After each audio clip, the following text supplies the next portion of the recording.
The Return of Sherlock Holmes by Arthur Conan Doyle. 4. The Adventure of the Solitary Cyclist. From the years 1894 to 1901 inclusive, Mr. Sherlock Holmes was a very busy man. It is safe to say that there was no public case of any difficulty in which he was not consulted during those 8 years, and there were hundreds of private cases, some of them of the most intricate and extraordinary character, in which he played a prominent part. Many startling successes and a few unavoidable failures were the outcome of this long period of continuous work. As I have preserved very full notes of all these cases, and was myself personally engaged in many of them, it may be imagined that it is no easy task to know which I should select to lay before the public. I shall, however, preserve my former rule, and give the preference to those cases which derive their interest not so much from the brutality of the crime as from the ingenuity and dramatic quality of the solution. For this reason I will now lay before the reader the facts connected with Miss Violet Smith, the solitary cyclist of Charlington, and the curious sequel of our investigation, which culminated in unexpected tragedy. It is true that the circumstances did not admit of any striking illustration of those powers for which my friend was famous, but there were some points about the case which made it stand out in those long records of crime from which I gather the material for these little narratives. On referring to my notebook for the year 1895, I find that it was upon Saturday, the 23rd of April, that we first heard of Miss Violet Smith. Her visit was, I remember, extremely unwelcome to Holmes, for he was immersed at the moment in a very abstruse and complicated problem concerning the peculiar persecution to which John Vincent Harden, the well-known tobacco millionaire, had been subjected. My friend, who loved above all things precision and concentration of thought, resented anything which distracted his attention from the matter in hand. And yet without a harshness which was foreign to his nature, it was impossible to refuse to listen to the story of the young and beautiful woman, tall, graceful, and queenly, who presented herself at Baker Street late in the evening and implored his assistance and advice. It was vain to urge that his time was already fully occupied, for the young lady had come with the determination to tell her story, and it was evident that nothing short of force could get her out of the room until she had done so. With a resigned air and a somewhat weary smile, Holmes begged the beautiful intruder to take a seat and to inform us what it was that was troubling her. "At least it cannot be your health," said he, as his keen eyes darted over her. "So ardent a bicyclist must be full of energy." She glanced down in surprise at her own feet, and I observed the slight roughening of the side of the sole caused by the friction of the edge of the pedal. "Yes, I bicycle a good deal, Mr. Holmes, and that has something to do with my visit to you today." My friend took the lady's ungloved hand and examined it with as close an attention and as little sentiment as a scientist would show to a specimen. "You will excuse me, I am sure. It is my business," said he, as he dropped it. "I nearly fell into the error of supposing that you were typewriting. Of course, it is obvious that it is music. You observe the spatulate finger end, Watson, which is common to both professions. There is a spirituality about the face, however." He gently turned it towards the light, which the typewriter does not generate. "This lady is a musician." "Yes, Mr. Holmes, I teach music." "In the country, I presume, from your complexion." "Yes, sir, near Farnham, on the borders of Surrey. A beautiful neighborhood and full of the most interesting associations. You remember, Watson, that it was near there that we took Archie Stamford, the forger. Now, Miss Violet, what has happened to you near Farnham, on the borders of Surrey?"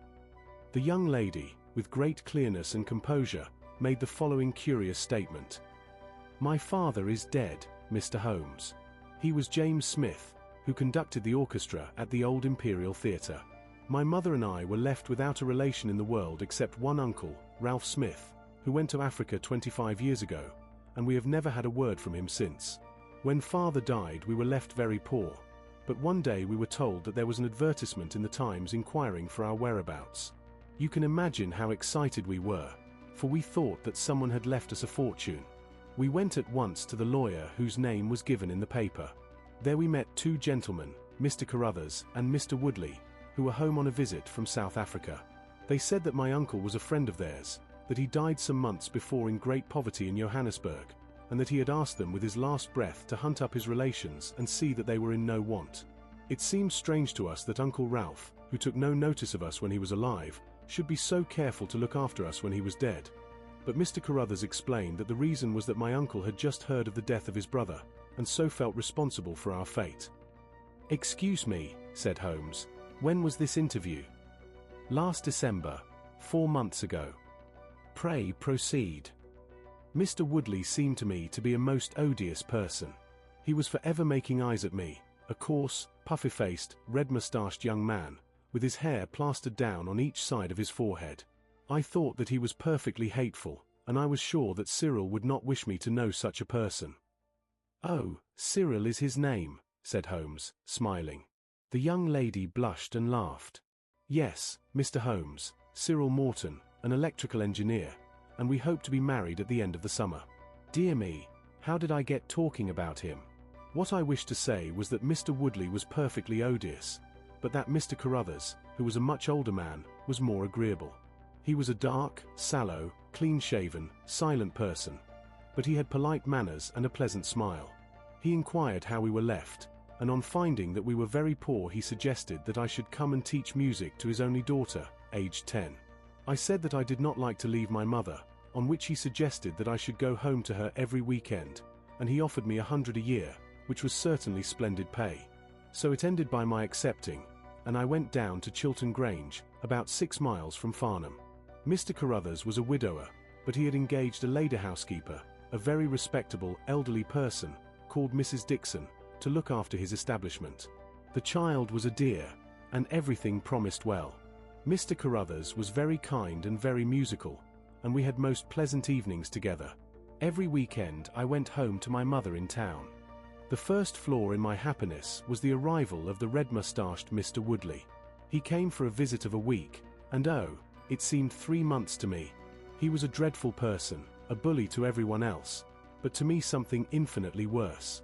He made odious love to me, boasted of his wealth, said that if I married him I would have the finest diamonds in London, and finally, when I would have nothing to do with him, he seized me in his arms one day after dinner.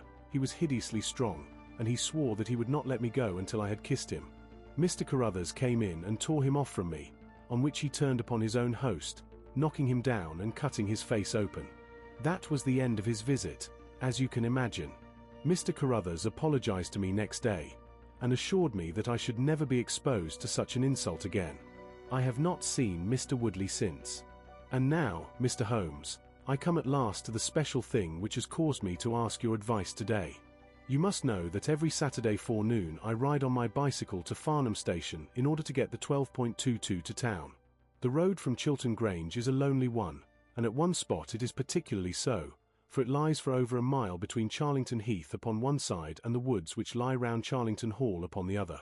You could not find a more lonely tract of road anywhere, and it is quite rare to meet so much as a cart, or a peasant, until you reach the high road near Crooksbury Hill.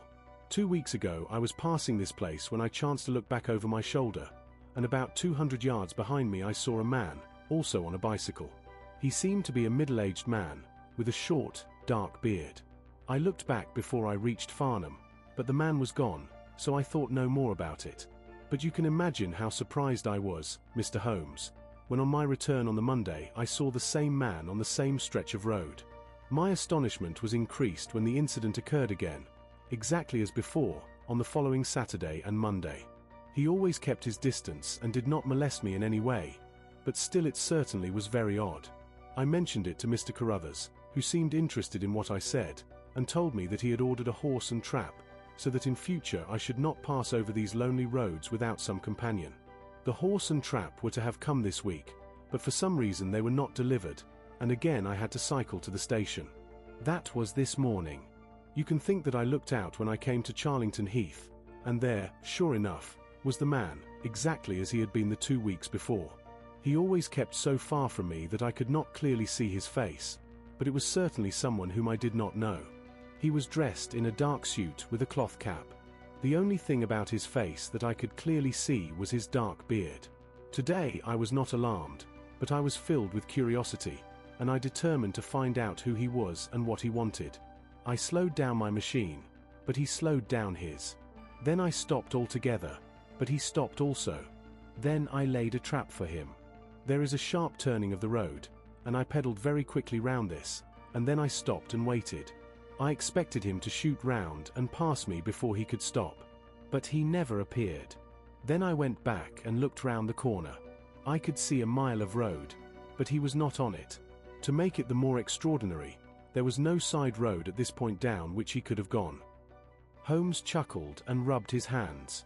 "This case certainly presents some features of its own," said he. "How much time elapsed between your turning the corner and your discovery that the road was clear?" 2 or 3 minutes. "Then he could not have retreated down the road, and you say that there are no side roads?" "None." "Then he certainly took a footpath on one side or the other. It could not have been on the side of the heath, or I should have seen him. So by the process of exclusion we arrive at the fact that he made his way towards Charlington Hall, which, as I understand, is situated in its own grounds on one side of the road. Anything else?" "Nothing, Mr. Holmes, save that I was so perplexed that I felt I should not be happy until I had seen you and had your advice." Holmes sat in silence for some little time. "Where is the gentleman to whom you are engaged?" he asked, at last. "He is in the Midland Electrical Company, at Coventry. He would not pay you a surprise visit." "Oh, Mr. Holmes. As if I should not know him. Have you had any other admirers?" "Several before I knew Cyril." "And since?" "There was this dreadful man, Woodley, if you can call him an admirer." "No one else?" Our fair client seemed a little confused. "Who was he?" asked Holmes. "Oh, it may be a mere fancy of mine, but it has seemed to me sometimes that my employer, Mr. Carruthers, takes a great deal of interest in me. We are thrown rather together. I play his accompaniments in the evening. He has never said anything. He is a perfect gentleman. But a girl always knows." "Ha!" Holmes looked grave. "What does he do for a living?" "He is a rich man." "No carriages or horses?" "Well, at least he is fairly well-to-do. But he goes into the city 2 or 3 times a week. He is deeply interested in South African gold shares. You will let me know any fresh development, Miss Smith. I am very busy just now, but I will find time to make some inquiries into your case. In the meantime, take no step without letting me know. Goodbye, and I trust that we shall have nothing but good news from you." "It is part of the settled order of nature that such a girl should have followers," said Holmes, as he pulled at his meditative pipe, "but for choice not on bicycles in lonely country roads. Some secretive lover, beyond all doubt. But there are curious and suggestive details about the case, Watson. That he should appear only at that point." "Exactly. Our first effort must be to find who are the tenants of Charlington Hall. Then, again, how about the connection between Carruthers and Woodley, since they appear to be men of such a different type? How came they both to be so keen upon looking up Ralph Smith's relations? One more point. What sort of a menage is it which pays double the market price for a governess, but does not keep a horse although 6 miles from the station? Odd, Watson, very odd." "You will go down." "No, my dear fellow, you will go down. This may be some trifling intrigue, and I cannot break my other important research for the sake of it. On Monday you will arrive early at Farnham. You will conceal yourself near Charlington Heath. You will observe these facts for yourself, and act as your own judgment advises. Then, having inquired as to the occupants of the hall, you will come back to me and report. And now, Watson, not another word of the matter until we have a few solid stepping stones on which we may hope to get across to our solution." We had ascertained from the lady that she went down upon the Monday by the train which leaves Waterloo at 9:50, so I started early and caught the 9:13. At Farnham Station I had no difficulty in being directed to Charlington Heath. It was impossible to mistake the scene of the young lady's adventure, for the road runs between the open heath on one side and an old yew hedge upon the other, surrounding a park which is studded with magnificent trees. There was a main gateway of lichen-studded stone, each side pillar surmounted by mouldering heraldic emblems. But besides this central carriage drive I observed several points where there were gaps in the hedge and paths leading through them. The house was invisible from the road, but the surroundings all spoke of gloom and decay. The heath was covered with golden patches of flowering gorse, gleaming magnificently in the light of the bright spring sunshine. Behind one of these clumps I took up my position, so as to command both the gateway of the hall and a long stretch of the road upon either side. It had been deserted when I left it, But now I saw a cyclist riding down it from the opposite direction to that in which I had come. He was clad in a dark suit, and I saw that he had a black beard. On reaching the end of the Charlington grounds, he sprang from his machine and led it through a gap in the hedge, disappearing from my view. A quarter of an hour passed, and then a second cyclist appeared. This time it was the young lady coming from the station. I saw her look about her as she came to the Charlington hedge. An instant later the man emerged from his hiding place, sprang upon his cycle, and followed her. In all the broad landscape those were the only moving figures, the graceful girl sitting very straight upon her machine, and the man behind her bending low over his handlebar, with a curiously furtive suggestion in every movement. She looked back at him and slowed her pace. He slowed also. She stopped. He at once stopped too, keeping 200 yards behind her. Her next movement was as unexpected as it was spirited. She suddenly whisked her wheels round and dashed straight at him. He was as quick as she, however, and darted off in desperate flight. Presently she came back up the road again, her head haughtily in the air, not deigning to take any further notice of her silent attendant. He had turned also, and still kept his distance until the curve of the road hid them from my sight. I remained in my hiding place, and it was well that I did so, for presently the man reappeared cycling slowly back. He turned in at the hall gates and dismounted from his machine. For some few minutes I could see him standing among the trees. His hands were raised and he seemed to be settling his necktie. Then he mounted his cycle and rode away from me down the drive towards the hall. I ran across the heath and peered through the trees. Far away I could catch glimpses of the old grey building with its bristling Tudor chimneys, but the drive ran through a dense shrubbery, and I saw no more of my man. However, it seemed to me that I had done a fairly good morning's work, and I walked back in high spirits to Farnham. The local house agent could tell me nothing about Charlington Hall, and referred me to a well-known firm in Pall Mall. There I halted on my way home, and met with courtesy from the representative. No, I could not have Charlington Hall for the summer. I was just too late. It had been let about a month ago. Mr. Williamson was the name of the tenant. He was a respectable elderly gentleman. The polite agent was afraid he could say no more, as the affairs of his clients were not matters which he could discuss. Mr. Sherlock Holmes listened with attention to the long report which I was able to present to him that evening, but it did not elicit that word of curt praise which I had hoped for and should have valued. On the contrary, his austere face was even more severe than usual as he commented upon the things that I had done and the things that I had not. "Your hiding place, my dear Watson, was very faulty. You should have been behind the hedge, then you would have had a close view of this interesting person. As it is, you were some hundreds of yards away, and can tell me even less than Miss Smith. She thinks she does not know the man. I am convinced she does. Why, otherwise, should he be so desperately anxious that she should not get so near him as to see his features? You describe him as bending over the handlebar. Concealment again, you see. You really have done remarkably badly. He returns to the house and you want to find out who he is. You come to a London house agent. What should I have done? I cried, with some heat. Gone to the nearest public house. That is the centre of country gossip. They would have told you every name, from the master to the scullery maid. Williamson. It conveys nothing to my mind. If he is an elderly man, he is not this active cyclist who sprints away from that athletic young lady's pursuit. What have we gained by your expedition?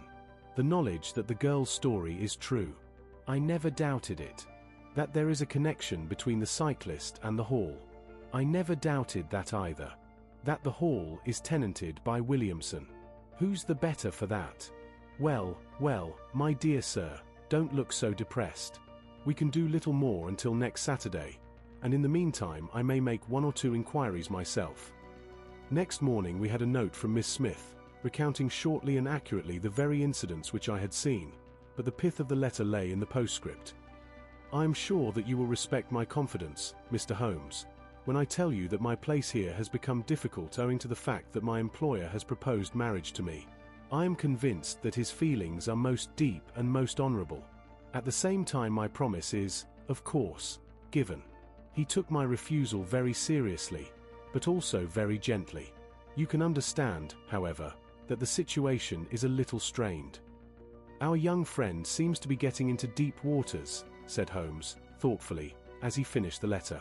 "The case certainly presents more features of interest and more possibility of development than I had originally thought.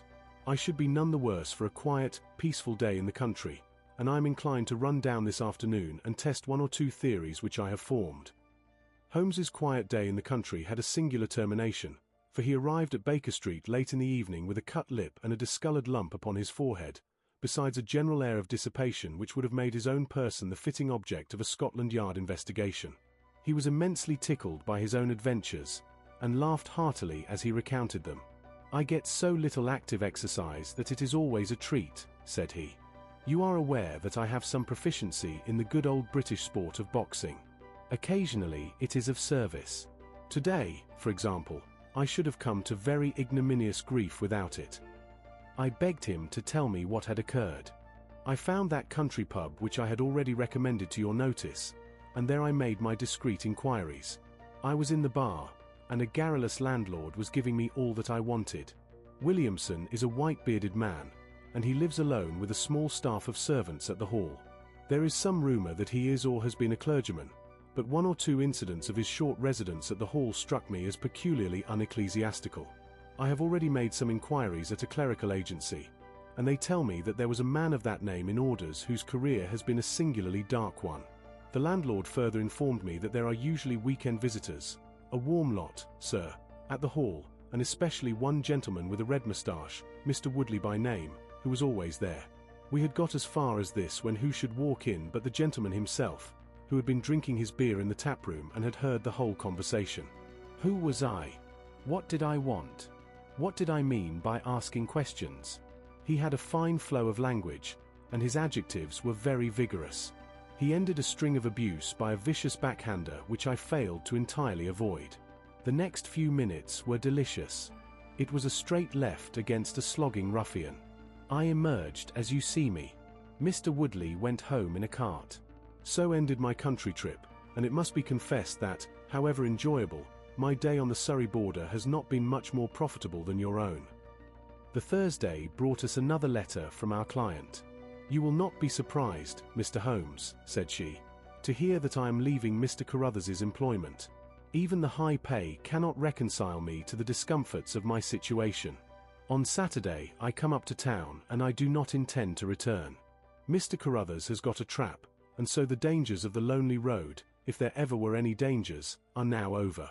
As to the special cause of my leaving, it is not merely the strained situation with Mr. Carruthers, but it is the reappearance of that odious man, Mr. Woodley. He was always hideous, but he looks more awful than ever now, for he appears to have had an accident and he is much disfigured. I saw him out of the window, but I am glad to say I did not meet him.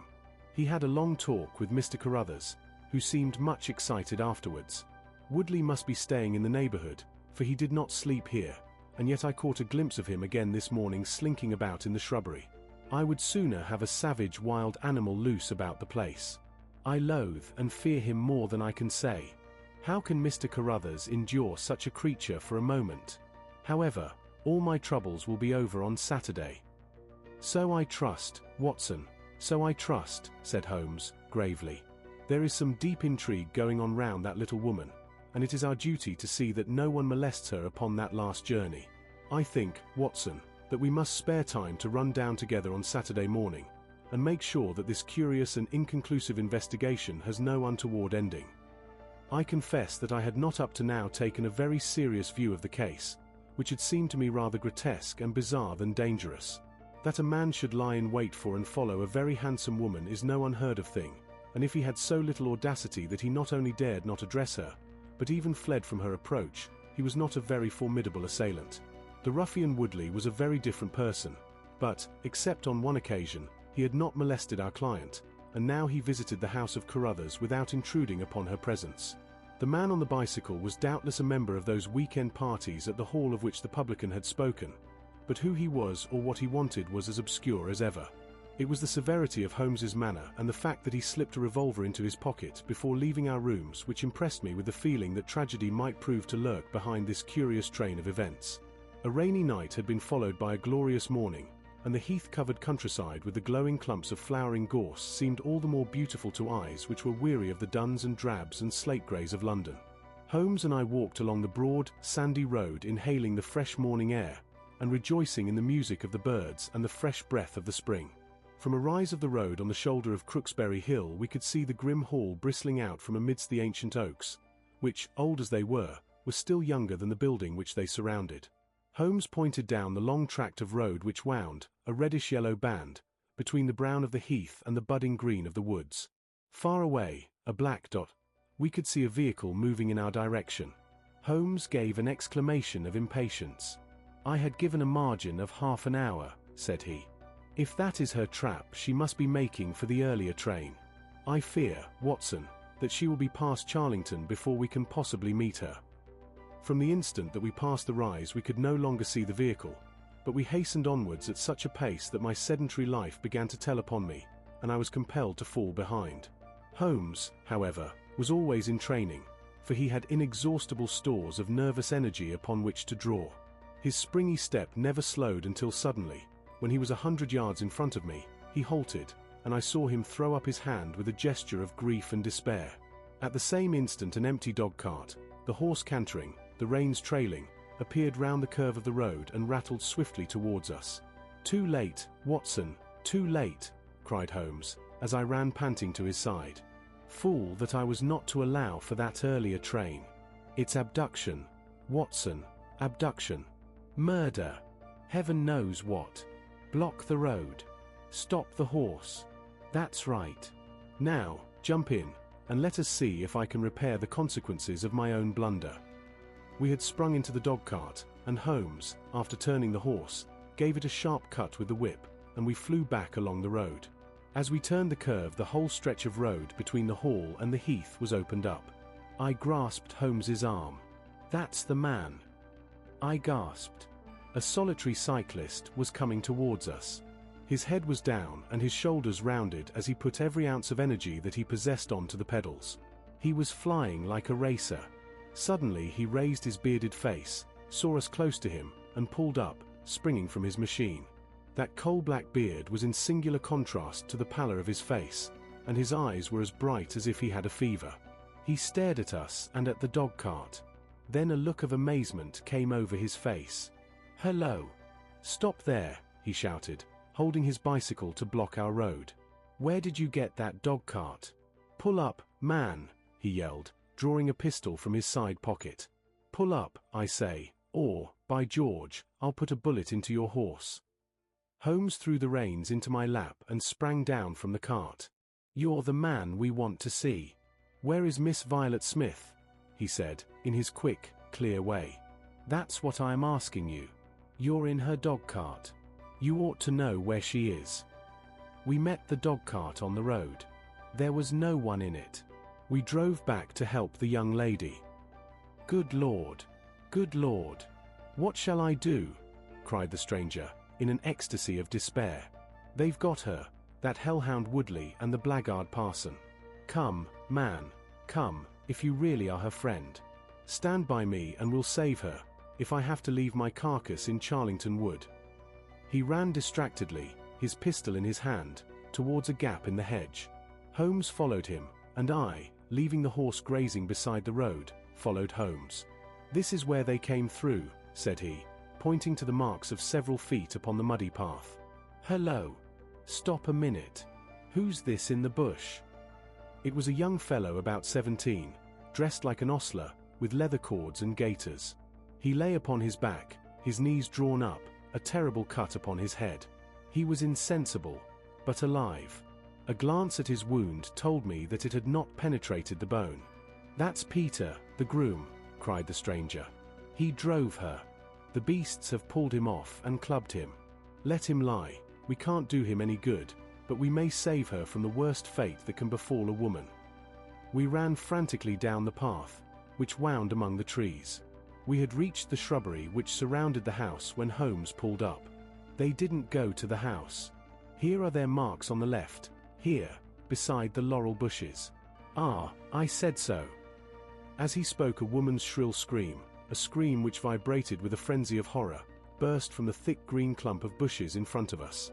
It ended suddenly on its highest note with a choke and a gurgle. "This way! This way! They are in the bowling alley!" cried the stranger, darting through the bushes. "Ah, the cowardly dogs! Follow me, gentlemen. Too late. Too late. By the living Jingo!" We had broken suddenly into a lovely glade of greensward surrounded by ancient trees. On the farther side of it, under the shadow of a mighty oak, there stood a singular group of 3 people. One was a woman, our client, drooping and faint, a handkerchief round her mouth. Opposite her stood a brutal, heavy-faced, red-moustached young man, his gaitered legs parted wide, one arm akimbo, the other waving a riding crop, his whole attitude suggestive of triumphant bravado. Between them an elderly, grey-bearded man, wearing a short surplice over a light tweed suit, had evidently just completed the wedding service, for he pocketed his prayer book as we appeared and slapped the sinister bridegroom upon the back in jovial congratulation. "They are married," I gasped. "Come on," cried our guide. "Come on." He rushed across the glade, Holmes and I at his heels. As we approached, the lady staggered against the trunk of the tree for support. Williamson, the ex-clergyman, bowed to us with mock politeness, and the bully Woodley advanced with a shout of brutal and exultant laughter. "You can take your beard off, Bob," said he. "I know you right enough. Well, you and your pals have just come in time for me to be able to introduce you to Mrs. Woodley." Our guide's answer was a singular one. He snatched off the dark beard which had disguised him and threw it on the ground, disclosing a long, sallow, clean-shaven face below it. Then he raised his revolver and covered the young ruffian, who was advancing upon him with his dangerous riding crop swinging in his hand. "Yes," said our ally, "I am Bob Carruthers, and I'll see this woman righted if I have to swing for it. I told you what I'd do if you molested her, and, by the Lord, I'll be as good as my word." "You're too late. She's my wife." "No, she's your widow." His revolver cracked, and I saw the blood spurt from the front of Woodley's waistcoat. He spun round with a scream and fell upon his back, his hideous red face turning suddenly to a dreadful mottled pallor. The old man, still clad in his surplice, burst into such a string of foul oaths as I have never heard, and pulled out a revolver of his own, but before he could raise it he was looking down the barrel of Holmes's weapon. "Enough of this," said my friend, coldly. "Drop that pistol. Watson, pick it up. Hold it to his head. Thank you. You, Carruthers, give me that revolver. We'll have no more violence. Come, hand it over." "Who are you, then?" "My name is Sherlock Holmes." "Good Lord. You have heard of me, I see. I will represent the official police until their arrival. Here, you," he shouted to a frightened groom who had appeared at the edge of the glade. "Come here. Take this note as hard as you can ride to Farnham." He scribbled a few words upon a leaf from his notebook. "Give it to the superintendent at the police station. Until he comes I must detain you all under my personal custody." The strong, masterful personality of Holmes dominated the tragic scene, and all were equally puppets in his hands. Williamson and Carruthers found themselves carrying the wounded Woodley into the house, and I gave my arm to the frightened girl. The injured man was laid on his bed, and at Holmes's request I examined him. I carried my report to where he sat in the old tapestry-hung dining room with his 2 prisoners before him. "He will live," said I. "What?" cried Carruthers, springing out of his chair. "I'll go upstairs and finish him first. Do you tell me that that girl, that angel, is to be tied to roaring Jack Woodley for life?" "You need not concern yourself about that," said Holmes.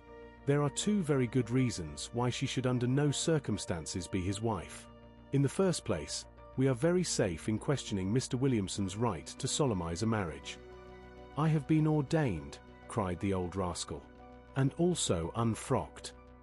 Once a clergyman, always a clergyman." "I think not. How about the license?" "We had a license for the marriage. I have it here in my pocket." "Then you got it by a trick. But in any case a forced marriage is no marriage, but it is a very serious felony, as you will discover before you have finished. You'll have time to think the point out during the next 10 years or so, unless I am mistaken. As to you, Carruthers, you would have done better to keep your pistol in your pocket." "I begin to think so, Mr. Holmes, but when I thought of all the precaution I had taken to shield this girl, for I loved her, Mr. Holmes, and it is the only time that ever I knew what love was, It fairly drove me mad to think that she was in the power of the greatest brute and bully in South Africa, a man whose name is a holy terror from Kimberley to Johannesburg. Why, Mr. Holmes, you'll hardly believe it, but ever since that girl has been in my employment I never once let her go past this house, where I knew these rascals were lurking, without following her on my bicycle just to see that she came to no harm. I kept my distance from her, and I wore a beard so that she should not recognize me, for she is a good and high-spirited girl, and she wouldn't have stayed in my employment long if she had thought that I was following her about the country roads. Why didn't you tell her of her danger? Because then, again, she would have left me, and I couldn't bear to face that. Even if she couldn't love me, it was a great deal to me just to see her dainty form about the house, and to hear the sound of her voice. Well, said I, you call that love, Mr. Carruthers, but I should call it selfishness. Maybe the two things go together. Anyhow, I couldn't let her go. Besides, with this crowd about, it was well that she should have someone near to look after her. Then when the cable came I knew they were bound to make a move. What cable? Carruthers took a telegram from his pocket. That's it, said he. It was short and concise. The old man is dead. Said Holmes. I think I see how things worked, and I can understand how this message would, as you say, bring them to a head. But while we wait you might tell me what you can. The old reprobate with the surplice burst into a volley of bad language. By heaven, said he, if you squeal on us, Bob Carruthers, I'll serve you as you served Jack Woodley. You can bleat about the girl to your heart's content, for that's your own affair, but if you round on your pals to this plainclothes copper it will be the worst day's work that ever you did. Your reverence need not be excited, said Holmes, lighting a cigarette. The case is clear enough against you, and all I ask is a few details for my private curiosity. However, if there's any difficulty in your telling me, I'll do the talking, and then you will see how far you have a chance of holding back your secrets. In the first place, 3 of you came from South Africa on this game. You Williamson, you Carruthers, and Woodley. Lie number 1, said the old man. I never saw either of them until 2 months ago, and I have never been in Africa in my life, so you can put that in your pipe and smoke it, Mr. Busybody Holmes. What he says is true, said Carruthers. Well, 2 of you came over. His reverence is our own homemade article. You had known Ralph Smith in South Africa. You had reason to believe he would not live long. You found out that his niece would inherit his fortune. How's that, eh? Carruthers nodded and Williamson swore. She was next of kin, no doubt, and you were aware that the old fellow would make no will. Couldn't read or write, said Carruthers. So you came over, the 2 of you, and hunted up the girl. The idea was that one of you was to marry her and the other have a share of the plunder. For some reason Woodley was chosen as the husband. Why was that? We played cards for her on the voyage. He won. I see. You got the young lady into your service, and there Woodley was to do the courting. She recognized the drunken brute that he was, and would have nothing to do with him. Meanwhile, your arrangement was rather upset by the fact that you had yourself fallen in love with the lady. You could no longer bear the idea of this ruffian owning her. No, by George, I couldn't. There was a quarrel between you. He left you in a rage, and began to make his own plans independently of you. It strikes me, Williamson, there isn't very much that we can tell this gentleman, cried Carruthers, with a bitter laugh. Yes, we quarreled, and he knocked me down. I am level with him on that, anyhow. Then I lost sight of him. That was when he picked up with this cast padre here. I found that they had set up housekeeping together at this place on the line that she had to pass for the station. I kept my eye on her after that, for I knew there was some devilry in the wind. I saw them from time to time, for I was anxious to know what they were after. 2 days ago Woodley came up to my house with this cable, which showed that Ralph Smith was dead. He asked me if I would stand by the bargain. I said I would not. He asked me if I would marry the girl myself and give him a share. I said I would willingly do so, but that she would not have me. He said, let us get her married first, and after a week or 2 she may see things a bit different. I said I would have nothing to do with violence. So he went off cursing, like the foul-mouthed blackguard that he was, and swearing that he would have her yet. She was leaving me this weekend, and I had got a trap to take her to the station, but I was so uneasy in my mind that I followed her on my bicycle. She had got a start, however, and before I could catch her the mischief was done. The first thing I knew about it was when I saw you two gentlemen driving back in her dog cart." Holmes rose and tossed the end of his cigarette into the grate. "I have been very obtuse, Watson," said he. "When in your report you said that you had seen the cyclist as you thought arrange his necktie in the shrubbery, that alone should have told me all. However, we may congratulate ourselves upon a curious and in some respects a unique case.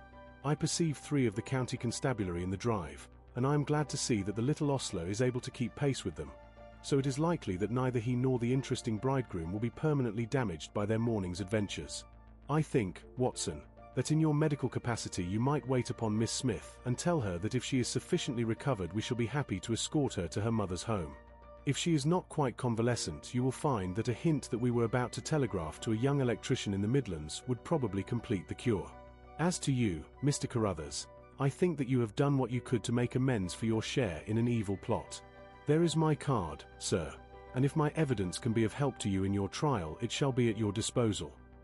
In the whirl of our incessant activity it has often been difficult for me, as the reader has probably observed, to round off my narratives, and to give those final details which the curious might expect. Each case has been the prelude to another, and the crisis once over the actors have passed forever out of our busy lives.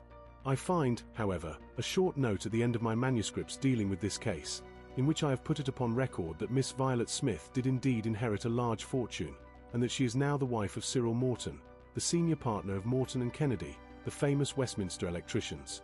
Williamson and Woodley were both tried for abduction and assault, the former getting 7 years and the latter 10.